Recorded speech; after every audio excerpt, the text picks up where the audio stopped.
what's up you guys? It's Nick here. Today I'm here to talk to you about the 2016 Chalk Walk in the Park, presented by the Disneyland Resort. CHOC stands for the Children's Hospital of Orange County, and since its founding, the hospital has been meeting the needs of children and families with first-class care and state-of-the-art facilities. So the Chalk Walk is a 5K walk throughout Disneyland to be held on October 30th, 2016. And since I've been doing a lot of work with Disney volunteers, I've decided to join their team. This year, I've pledged $1,000 in the name of the children of Orange County. And obviously, I need a lot of help. And that's where you come in.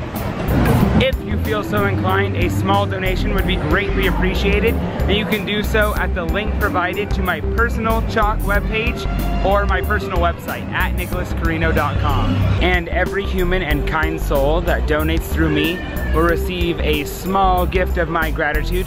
And no, it's not the Tesla you've been eyeballing, but yeah, it'll be something pretty cool. And I'll be contacting everyone asking for their address so I can send them that gift of appreciation. And my $1,000 goal is just a goal, so if we come up short, that's okay, it all still goes to CHOC, and if we surpass it, that's even better, because it all goes to the children. And if you find you yourself would like to participate in the Chalk Walk, you can head over to chalkwalk.org for more information on if you want to volunteer or if you want to walk. So yeah, if you want to participate, just head over to the links provided. And with that, I just want to leave you with one of my favorite Bible verses from the book of Mark. For the Son of Man did not come to be served, but to serve and give his life as ransom for many. Mark 10:45. Thank you and see you real soon.